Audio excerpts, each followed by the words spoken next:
Alright YouTube, it's time for Occult Literature video number 66, Tract on the Tincture and Oil of Antimony by Roger Bacon. Interesting work, fairly short, 24-page alchemical tract, as many of them tend to be. Link is always in the description to where you can purchase my edition of this text off of eBay, Amazon. Second link to my books blog, look at the left-hand side, there are 4 categories: grimoires, alchemy, spiritual works, and folk magic and other material. For a little bit for everybody there. I'm working on a work of demonology at the moment, which I think people are going to enjoy. I can't wait to make that literature video, trust me. Some weird stuff. Roger Bacon's work here specifically is quite similar to a work of Saturn by Isaac Hollandus.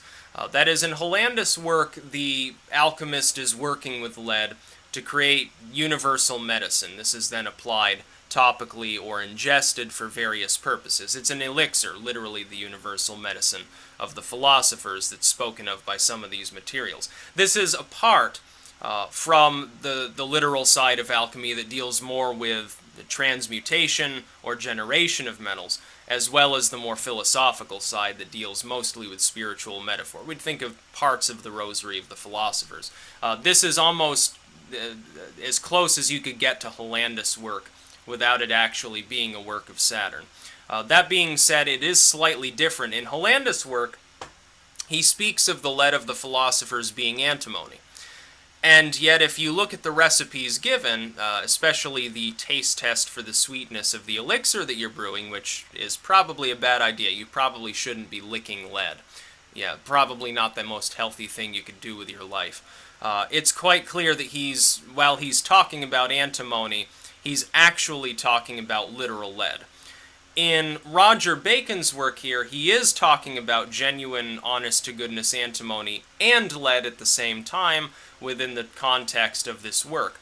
But the recipes given, specifically the process to make this sort of elixir, in order to make a malleable, easily melted substance that can be dissolved in wine for the purposes of ingestion, that can be taken in that malleable form and injected into a wound, that can be applied to a wound as sort of a poultice or something like that, is very, very similar. It's not identical, but it's very similar. The chemical action in these two forms essentially accomplishes the same exact task, which is to create a material that is essentially a lead-antimonial mixture, further processed to be extremely malleable, essentially a liquid at near room temperature or something of that nature.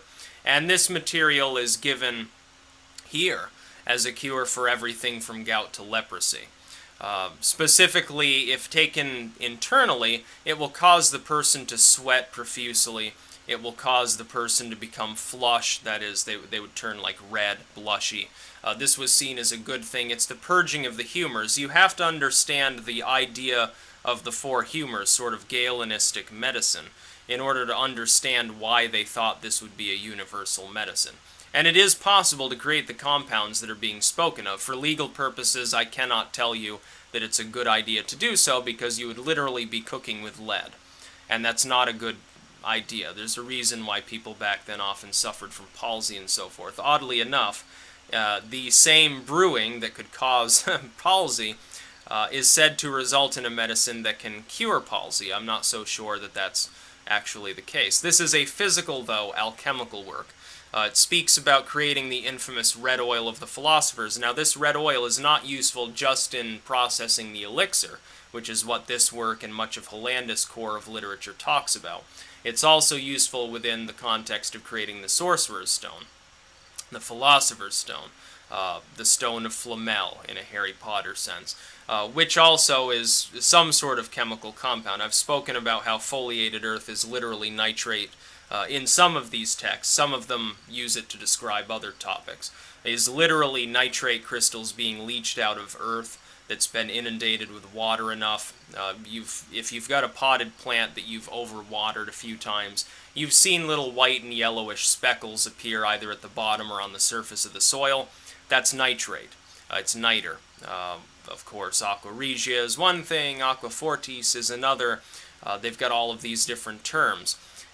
In the Turba, of course, these are laid out somewhat bare. They're described more ably. If you intend to read the more physical side of alchemy, the Turba Philosophorum can be used partially as a guide to some of the terms that are actually used. But this is basically cooking with antimony, which is sort of the counterpart to the same general practice where Hollandus is telling you to cook with lead. It's a very interesting work. Roger Bacon, of course, is a very interesting character. Short tract, again, 24 pages. But it's definitely interesting. It's definitely worth a read if you're into the topic of alchemy in general. Again, link in the description to where you can purchase my edition of this work off of Amazon. Second link to my books blog. Many other works available and more coming all the time. I can't wait to make the demonology update for the work that I've got coming down the pipeline now. I decided to fast track it because it's just so weird. It's got so much warped content in it, and I think people are going to enjoy it so much more than some of these shorter, like alchemical works, that I had to rush it to the fore. It's more important than Cultus Arborum. It's more important than perhaps the Greater Key, as far as the weird stuff that's in it. I'm also going to be working on some herbals in the future. Culpeper's herbal. There's an Indian herbal that I managed to get a hold of. There's one that's like a Scottish herbal. It's actually in handwriting. It'll probably take me years in order to fathom my way through it, but if I can actually do it, it's going to be one for the history books as far as how interesting it is based on what I can decipher so far. That's about all. Peace out.